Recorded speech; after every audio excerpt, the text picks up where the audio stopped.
Hey everyone, today I'm joined by Dan Englander and Bobby G. Dan helps agencies build outbound systems that actually generate leads. And Bobby is a former agency owner who now advises creative teams and founders on brand and marketing strategy. Dan runs Sales Schema and specializes in outbound for agencies. So I really wanted his opinion in the future of agencies for this. Then also, Bobby now serves as a fractional head of brand for high growth companies. But because he had ran an agency as well, and he now works with companies, he gets to see things from a different perspective. So I wanted to have both Dan and Bobby on because agency owners are navigating rapid changes, and these two have strong practical views on what comes next. In this episode, we discuss what agencies must do to stay relevant in an AI-driven market, why specialization isn't enough without real perspective, how to future-proof your positioning, pricing, and people, and more. No one was asking for another community, but I've made one anyway. So what's different? The dynamic agency community is designed around access rather than content. Access to peers who've done it before. Access to experts who've designed solutions. Access to resources that have been battle tested. And right now, the price for founding members is only $97 a year. Join today so your agency has immediate access to everything you need to grow. You can join at dynamicagency.community. And now, Bobby Gillespie and Dan Englander. It's easier than ever to start an agency, but it's only getting harder to stand out and keep it alive. Join me as we explore the strategies agencies are using today to secure a better tomorrow. This is Agency Forward. What do you think agencies are going to look like in 5 years? Big opener. That's a good question. I think it's going to be much more messy and blurry, obviously. I mean, we've already seen agencies change a lot. We've seen situations where publishing organizations have opened agencies. We've seen situations where agencies have become kind of more like content marketing organizations and have incorporated teaching. So I just think it's going to get more and more weird, and it's going to get blurrier between the lines of like deciding what somebody should do and then actually doing it. So whether that's agencies that have their own proprietary GPTs and you're just kind of like selling that, or getting more and more into the lines of teaching and so on, I think it's going to keep getting stranger. And I think probably like, to sum it up, I think it's probably going to become more like a consulting model, where it's going to become easier to entwine yourself in like the end goal that somebody wants, as opposed to just being a service provider. And I think it's just going to keep going in that direction. So those are my initial thoughts on it. Yeah. That final point is where I see it too. And in fact, in 2023, I started to see the signs that, when I started my agency in 2014, I believe the all under one roof kind of model was ridiculous and obsolete at the time. And I think I'm optimizing it. It's going to get better. Can you hear me? Yeah. Okay. But I think that so the agency model in general is kind of not long for this world as is. So what I see happening is like the expert problem solvers who can connect the dots, who have true intelligence. Folks like us shout out to me. Folks like us are in high demand. And I think with AI, one of the sort of ripple effects of it is that people who are running businesses and brands that need like outsourced help have realized the value of those thinkers and problem solvers, people who come with a philosophical approach to things instead of just the doers who obsess over a tactic or tool. But we need people who are specialized. So like when we use agencies, they're specialized in something. And, what loses my interest in them is when they can't field like direct questions, or they're immediately trying to upsell right out the gate when they haven't even done what we need them to do up front. So what I see as the future is that people need to be really well read and understand a lot of things, but be able to focus that on complex problems that the clients have. And the ones who won't are going to be struggling. And we know it, they already are struggling. Yeah. So I think along both the same lines, one of the benefits of specializing within an agency is that you get to have more repetitions than anyone else, right? You get to see the same problem show up time and time again. You get to keep solving them, which means you now are an expert in this. You see the patterns before anyone else can do this. Yeah. I think the challenge is going to be that new agencies coming up aren't going to get as many turns at bat to be able to actually start developing that expertise. And so they're going to default to probably trying to do full service. They're going to have one client that asks if they can also do something. They're going to do that, and they're going to end up just killing their business. Yeah. And I think one of the main reasons is that even if there is still a need for specialized like help within businesses, period. I think that's going to exist forever. I don't know that AI is ever going to be able to like completely revolutionize all of this, but a lot of businesses are going to believe it can. And so now, rather than just having the competition being other agencies, we have to compete with AI as a solution that, you know, our potential clients have the opportunity to execute. So now they can hire an intern, and that intern with AI, even if they can't, I mean, they can get like a mediocre result at least. They might be able to even do better after some reps. But if the CEO of that company or the CMO, whoever's making the buying decision, says, well, this is good enough, it's like now the agencies are just screwed. And so I think it's going to put a lot of agencies out of business just because we have this additional piece of competition that no one's really set up to fight against. Yeah, I mean, one I forgot where I heard this. It might have been Max Trailer, it might have been somebody else that basically made the point that's like, is your client like one cocktail party conversation away from firing you? Like, is there a BATNA, which stands for best alternative to negotiated arrangement? Like, is there something that the only reason you're hanging on is just because your client doesn't know about it yet? And maybe they're older, they're stuck in the past, whatever it is. Like, that's not a good place to be. And it's kind of fragile. And you don't want to be, I mean, sometimes some of us are there to some extent, but like, you don't want to be there for too long. I think just one last thought on specialization, because I'm reading the Charlie Munger Almanac, Poor Charlie's Almanac, if you've ever read that. It's really good. And a point that he makes is like, we think about Darwinian business stuff, like the classic, like, survival of the fittest and the lion hunting a gazelle and all the Gordon Gekko stuff. But the other side of that equation, if you're thinking about the economy like it's a rainforest or a natural organism or an environment, is specialization. Like within a rainforest, if you dig deep enough, there's tons of specialization, and like everything and everyone is specialized at all times. So this isn't like a new thing. It doesn't mean that there aren't like exceptions to that have gotten so big that they've managed to like avoid it. But overall, it's like a pretty good way to build a business, I think. And it's usually like the burden of proof is on showing why that's not going to work for you, not the other way around. Right. To follow that same thread too. I'm one to always look to nature for the way, because it shows us right there. Yeah. And, specialization, symbiosis, everything like that. But the thing about specialization is, are you truly an expert if you don't understand the outskirts of what you're focusing on? And I think that that's the key that most people miss.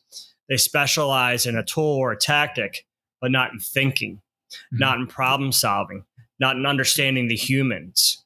And I obsess over humans. So like my specialty is understanding and listening and hearing.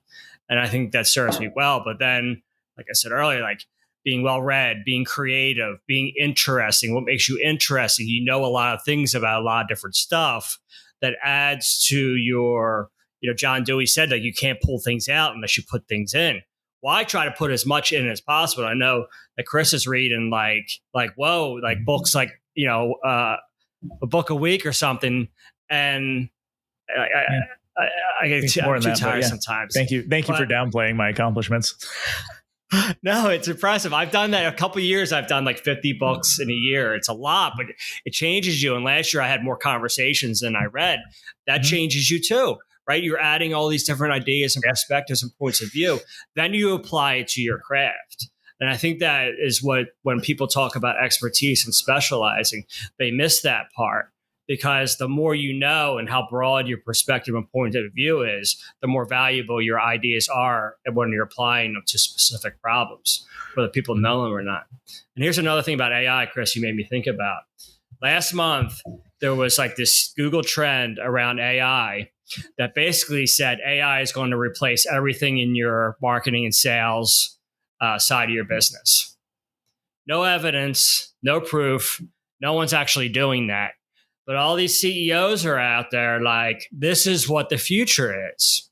So what's happening, and especially us on like the service side, whether a consultant or an agency, that we're actually, some of our clients or some of the people that would consider working with us think like, oh, we're just going to create an AI agent to handle that for us.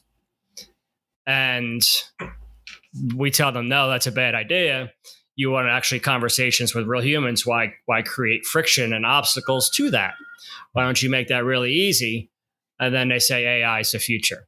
So like there was like this crazy spike in that information in June 2025, depending on when you're listening to this, that kind of damaged everybody's mind on how AI becomes a tool to actually improve your business and operations.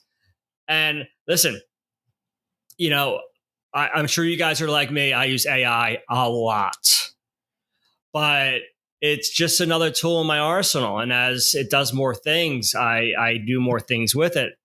But it's not going to ever replace, like, what question do I ask to get the kind of answers that are going to inform my next choice to improve the outcomes of what I'm focused on? Like that inherently is impossible to replicate, because and I even feel with Chat GPT, it just wants to placate me. It wants to give me the answer I want to hear. And I don't use it as much as Perplexity now, not to get into the different ones, but like, there needs to be a level of skepticism and scrutiny in all these tools we use, whether it's HubSpot or MailChimp or Instagram ads. Like thinking about the choices we're making adds to that level of service that we can provide our clients. Yeah. Sorry, go, Chris. Have you guys heard of Blaze AI? Heard of it? I haven't used it yet. So it's supposed to be this like full service marketing platform. And I've seen tons of people raving about this. So I used their trial, tested it out, and it is some of the worst marketing outputs that I've ever had. And so obviously I didn't use any of it. But what was interesting was that so many people are bought into this that it is great at delivering for all of your marketing creatives and everything. But like I can do better with no technology, just like sitting here with a pen and pencil, and scribble on my Post-it notes here. Yeah. In order to get something. The promises made by big tech are made by the people selling it. So like if we look through the history, just in the past 25 years, where we went from, maybe a little bit longer, we went from, an agency had dozens of creatives, paste up artists and typographers and production artists, and then they had designers and art directors and creative directors, photographers to shoot the stuff, and then desktop computer came and replaced half those people with one person, and then MarTech came out and made all these promises about attribution, and they all fess up now. It was bullshit. And then there was a .com bubble where that was a gold rush. And I think that with AI, there's a different level of how they're marketing it, and or even the tech bros they're just simping for them. It's like, if you're not using AI, you're an idiot, or like you're worthless. And it's just like, wow, it's gone so extreme and negative. It's like, what are you actually selling me? And there's so much money involved, and there's so much infrastructure being created that it's insane. But then when you look at like what MarTech claimed, and what they were able to deliver, and then how they changed the whole agency model with attribution claims that were false, and how brand fell off the face of the map because there was no ROI. And now all the brands that invested in brands are like the ones we all know and spend billions of dollars with. Like, you can see the history playing out in front of us again. And it's like, yeah, like this is a tool in our toolbox. And yes, it's going to replace a lot of people. It's going to replace the people who didn't learn how to think, didn't learn how to create an idea, didn't learn how to create a plan that was based on things that move the brand forward. And so, like, yeah, there are people that are on chopping block, and it sucks for them. But I think that checking the sources of who is making these claims. Let's say AI is a full service marketing agent. We don't know full service is a complete fallacy. So, like, now it's a tool that's full service, going to replace a whole agency of thinkers. I doubt it, and it won't. And if you have $1 million a month marketing budget, are you going to say take that $1 million a month to reach these like double revenue goals year after year and give it to a machine? Well, who's going to say yes? That nobody is. Yeah. And if you think about the highest level of agency work, you're really kind of like harnessing an emergent property. And one thing that I always get annoyed with is like, there'll be these claims and they're usually made by somebody that's mad about, political manipulation or propaganda. And it'll sort of something to the effect of so-and-so's brainwashing this group of people through marketing. And real marketers, like if you've ever done marketing at a small scale or a big scale, you know that it's really, really hard to change people's underlying belief system. Really, like what you're doing is you're listening to these whispers, and then you're seeing these like recurrent whispers from lots of different people, and then you're amplifying them and you're making sense of them and then selling things to them based on that. And those are all emergent properties. So it's like if you're just looking at, if you're just exclusively using AI to do that, it's almost like you have a security business and you're looking at like security camera footage that's 5 minutes old. It's like, yeah, right. It's like, it's almost now, but it's not right now. And it's definitely not the future. So this isn't like an AI takedown. I think it's more like if you're using the tool in so much as it allows you to see emergent properties better, that's great, but it's never going to replace that work. It can't, because we're haunted by it. It's based on data that exists in another dimension, which is the past. Right. So it's like, what I want to figure out is like, can we actually get to the future from it? Or is it actually going to be more constraining? Are we going to be more stuck in the past because of it? I think there's a world in which we might be. We're just surrounded by this media that's from 6 months ago. I don't know. I think I like to be an optimist, and that's a choice you make. And I think that the best leaders of brands are optimists, because you have to be a visionary and you have to see a future state that doesn't exist. So as long as there's visionaries leading, I don't think that will happen. I think not in every case. There's certainly, I've always said that like the best CEOs are visionaries, are marketing people. Not just because I'm a marketer, but like the brands I've had the most success and fun with have had a marketer or all marketers as the executive team, except for the CFO. CFO is the one that's looking past, right? So they're looking at things that already happened to make predictions about things that are going to happen. But a CEO is like, 10 miles down the road, the good CEO. So I think that, just to shout out to the optimists out there who are leading to something that doesn't exist and, taking us with them. Yeah, I don't disagree with any of that. What I'm trying to figure out is like, how much does AI get you to that thing that doesn't exist? And that's the thing that's to be seen. Yeah. I think I want to try to answer that, because I think that the way I use it and the way some of the brands I'm with that are using it in ways that we are moving into the future is that we're constantly thinking about what we're saying to whom, right? On what channel. And is that going to get us towards our aspirational goal? Big goal. And I think using AI to help us move faster in some places, with idea creation and some copy play and creating processes and forms and things like that, it helps us do things that we're going to do anyway instead of spending a day on it. Because I know how to research, I know how to write. Like, I know how to be creative. I know how to design. Like, all those things, like, I'm like, okay, this tool can help me do those things too. And the analogy I like to use is like, sometimes it's okay to microwave a pizza. Sometimes that's all you need. Doesn't mean it's any good. It means it's good enough. Okay.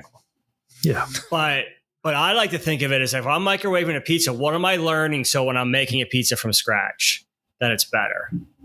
What am I taking away from this? Am I saving time here that I can apply to something else that will improve me and help me grow? Then yeah, there's a benefit there. But if I'm saying that, like, a microwave is going to replace the baller ass Italian restaurant up the street, like, you can't imagine that to be true. But people are believing that AI is going to do that with other baller ass thinkers and providers and service people and creators out there. And we're like, yeah, that's going to happen. Why is it so easier to believe the latter over the former? And that's a rhetorical question for you, dear listener. Yeah. Yeah, I think one of the things when looking at AI usage, the people I know that are thriving with it and actually growing their companies, but not letting it just kind of take over everything. It's just they're asking different questions about how they're using it rather than how can I free up time? It's how can I enable more creative thinking? And I mean, that's what I'm doing. I use it for a lot of my content creation now, but I'm not using it in the sense of, hey, go write me an article about this. I'm skipping a lot of the actual writing portion of that. So meaning I get to now spend 30 minutes thinking about whatever that topic is, getting all my ideas clear about it, and then saying, hey, here's everything that I want in this article. Here's all my unique ideas, my frameworks. Now let's turn this into something, and then I can edit it. Because the actual act of writing, I have an English degree. I understand the value of being able to write well. But like for most business writing, you can just get the quick thing out there, get the ideas into someone's head, and like that's enough. You don't have to be this like prolific writer who's, like, right. It's okay. I often think that like I'm saying this to myself as much as anybody, but you can spend way too much time getting things aesthetically smooth and pretty, where it's like, I forgot where I heard this, but it's almost the metaphor of like the farmer's market, where it's like farmer's market, it's kind of a mess. There's nothing's packaged very well, but like the quality of all the food's way better than the Whole Foods or whatever. So it's like, just go for the farm, be the farmer's market. Yeah. I mean, look at my website. Like it is not the prettiest website that you're going to find on the internet, but it's working. So it's like the ideas that are on there are apparently enough for people to engage with. I kind of say, like, establish the bar for what's good enough. And like what's good enough for this stage of your business to appeal to this customer type. And say, okay, that's the rung of the ladder we're at. And what's the rung that we're reaching for? And then I think the most important part is to be savvy enough, pay enough attention to realize that what you have is no longer good enough. And good enough doesn't mean anything other than the way you define it as a brand, whether it's an individual, a company, whatever. And it's like, okay, what do we need for now? Then it's like, okay, we want to go higher. We want to go 3 more rungs up higher. It's like, okay, what's good enough for that? Start optimizing day to day to achieve that. And that's how you move forward. And that applies to all aspects of a business. Mm-hmm. So like one of the brands I'm with, I'm like, we're aspiring to be a 10-figure brand. So it's like, okay, what does a 10-figure brand look like? What does it talk like? How does it treat its partners and affiliates? How do we treat each other? What kind of structure do we do? What do we spend our time on? And those are important questions to ask, so people can, like, in their gut, feel what the answer is. This is not good enough for us if we're trying to be up here and we're here. So I think it's just like, it's very philosophical, and that's kind of my way. But like those philosophical ideas can give us the points on our roadmap to turn that into things that we could say, like, this isn't good enough. This is good enough. Here's why. And then people can understand their role and responsibility on that team to be able to go and perform, to hold themselves accountable, to take ownership of things because they know what they're working towards. And a lot of analogy and metaphor, because creative guy, but like a lot of that stuff translates well into like people being able to understand what they're doing and why. And I think my incessant, I'm like one of the, we all have children, like they ask you why. And sometimes it's like, because I said so. But I ask why, and I really want to know. And I want to know more and more and more. And like that helps me put together that vision. So I can say, okay, this is what we're trying to do. Then we can't do these things anymore, or these things aren't necessary anymore, or we ignore this criticism and these words and these people or these brands. And that gives us an instant leap forward towards the aspirational state. Yeah, I think that's great perspective, and I agree with it. I think the thing that goes along with that is a lot of the times, like when somebody asks why, an acceptable answer is I don't know, or that's like outside of my circle of competence, right? And I think that this is important for lots of agencies where if you don't have any sort of specialization, and then there's some out of left field prospect or client that you've never dealt with that industry, you would have, there's no way that you'd be able to answer a complex why sort of question for them, and being able to say I don't know is okay. So anyway, 100%. Yeah. I like to say, and I wrote about it in my first book, the answer is no, but I can't wait to figure it out. I can't wait to learn. And because that was things I wanted to learn about. That was things that I was like, I'll go on this journey with you. But I never did this before, but I've designed enterprise websites for 10 years. So I don't know iOS though. So like, it was just like a small nuance of like, do you ever do this? No, but I can't wait to learn. I think like being humble and honest with ourselves, like really, for one, like, why would you say you do know when you don't? You're a liar if you do. But it's okay to say, I don't know. But it can't be a finite absolute. It's like, I don't know, but man, I would love to explore that with you. Or do you want to give us some time to think about it? Or you know what? I know who is really good at this. Let me bring them in. Like that, and you're offering solutions, right? You're offering a path forward other than saying, nope, don't know that. Can't do that. Don't want to do that. Since we have a philosophical theme going, I have a belief that ignorance is a choice, where you can't learn everything, right? Like even if you try, like there's something that you just don't know about. And ultimately it's because you made a choice to study something else and learn something else. Yeah. And so, but it is a choice. And so if you just acknowledge that, it makes it much easier to be able to say like, you know what, I don't have that answer, but yeah, let's go figure it out. Yeah. Yeah. And I also think that there's like usually when somebody isn't willing to say, I don't know, maybe it's a consultant you've hired, maybe it's an employee that thinks they know everything, because they don't think they can say, I don't know. What they think they're doing isn't always lying, but it's sort of like a cognitive bias where what they're likely to do is look at their winning lottery ticket numbers, right? And say, here's what's worked for me. My numbers are 813, whatever. And that's very unlikely to work for you. So I think that some of that's cultural. I think some of it's like setting that, nurturing that culture. But a lot of it's just kind of, based on the choices we make and so on. Yeah. Let's tie this back. So how is this going to influence the future of agencies? I got cognitive bias speaking, right? You reminded me of when we had our first kid and everyone's giving you advice on what you got to do. And I was like, I know what to do. You do what works for us and you go with the flow. But I don't know if that applies to raising a human, keeping a human alive that cannot fend for itself for a long time. Well, there's so many but how does variables, right? how does that apply to agencies? I think number one, that they need to be honest with themselves. I think that that's kind of our last notion, was that, like, if they're not honest with themselves and they can't talk about what they do for whom and turn down work, then they're going to be in that roller coaster that leads them to Chris's front door. There's that.